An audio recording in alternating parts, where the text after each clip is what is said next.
Hey YouTube, Jobin here. Today I want to show some basic fire making skills. This here is jute twine. It's a natural fiber cordage. You can get it at a lot of stores, hardware stores, often places like Walmart for just $1 or $2 for a roll. And this is jute twine shredded back to its individual fibers. And this makes a superb tinder for fire starting with primitive means or with a tool like a fire steel that only produces sparks. Because even the tiniest spark will set a bundle like this going. Here, let's give it a try.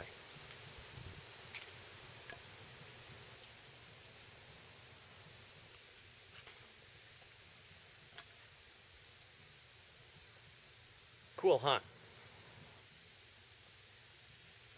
So, what I'm going to show you is a couple ways of turning this into just the shredded fibers. It's not rocket science, but there are several different ways you can do it, and you may like one over the other.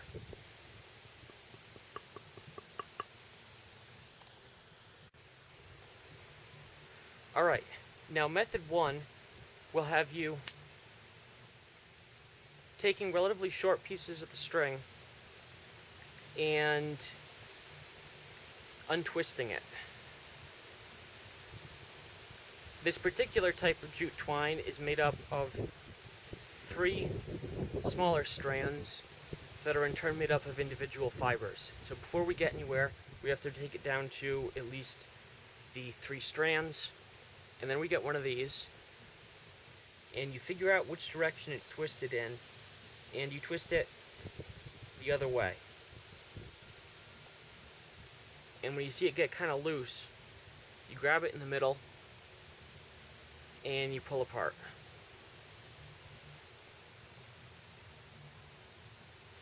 This method works fine. It's simple. It does require a bit of fine motor control though. If you're freezing cold, you might find that a little hard to do.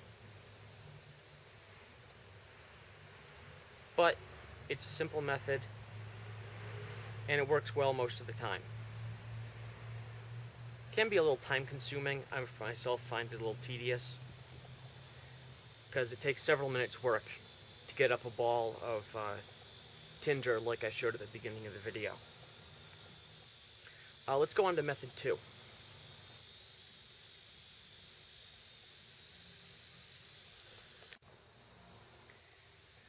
Okay, now for method 2, you're going to want to cut several medium length strands and double them over so that the free ends are all hanging together.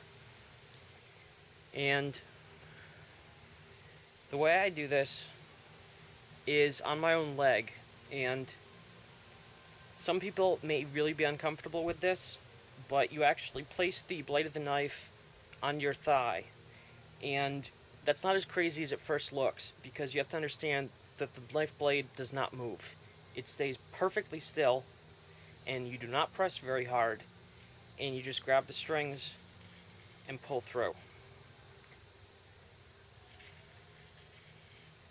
And you repeat that for as long as it takes to end up with a pile of fuzz.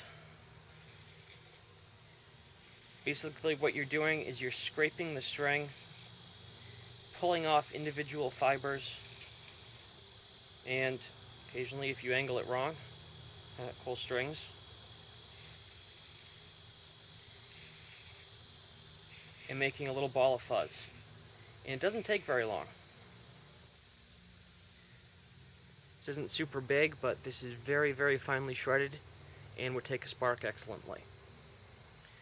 Now, one advantage of doing it on your leg like this is if your string is wet, but somehow your leg is relatively dry, scraping or pulling like that across the fabric of your pants will actually dry out the jute twine. So that's kind of handy on occasion. But if you are really uncomfortable, you know, having your blade edge touch your leg, which I totally understand, you can substitute this method and you could get block of wood, something like that. Yeah, let's go back and grab this string.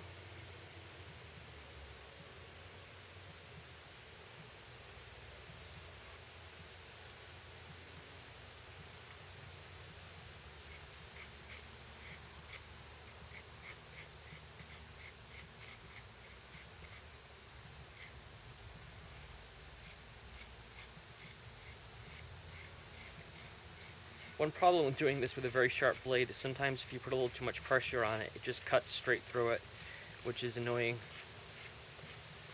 But here we go. See, it's quite a rapid method to doing it.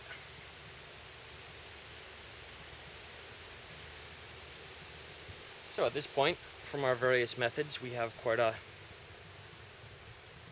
sufficient amount, but there is one more way of doing it I want to show you. That uses a tool many of you probably have in your pocket.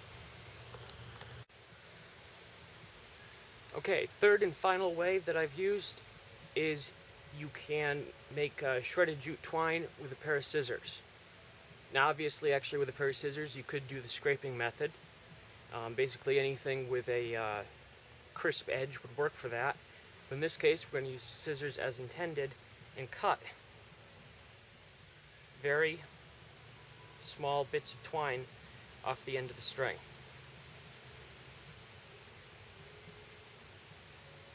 We're taking about a 1/4 inch here, maybe less.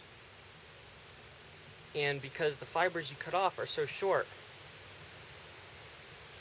it basically just breaks down to its constituent fibers. It doesn't hold its shape as string anymore. This method is good, but it does result in very short individual fibers that are a bit vulnerable to being blown around by the wind. If you like this method and you also have duct tape in your kit, you can lay down a little bit of tape to catch the fibers on as they come off the end of the string. So okay, here we go. This might work just on its own with nothing additional done to it, but they are still holding together a little bit, and you could just take and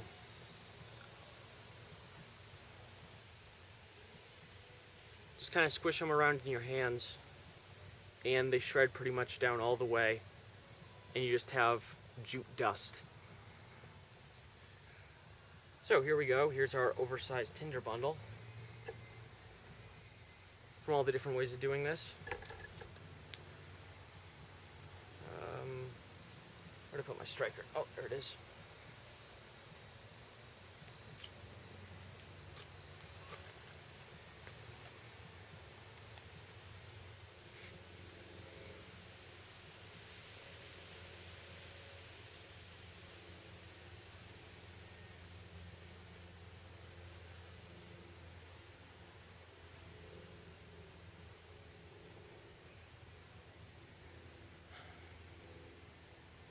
There we go. Jute twine is good not only for light-duty cordage, but it is one of the best fire starters. And after you practice a little bit like this, with a material you're basically purchasing, once you get the hang of it, you'll be able to go out into the woods and take a look around and start seeing other plant materials that are dry, maybe a little crackly, that you can shred up into fine strands or dust, and then light those with your fire steel. But jute is a great starting point. For somebody who just wants some tinder quickly, wants to be able to carry it in their kit in a multifunctional form, or for somebody who's new to fire steels, starting out, needs good practice material that they know will work, because finding tinder in the wild, that's a whole nother skill, and you might, if you try to learn them both at once, you might not know which one you're messing up. Alright guys, I hope you've enjoyed this video, and you have a good day now.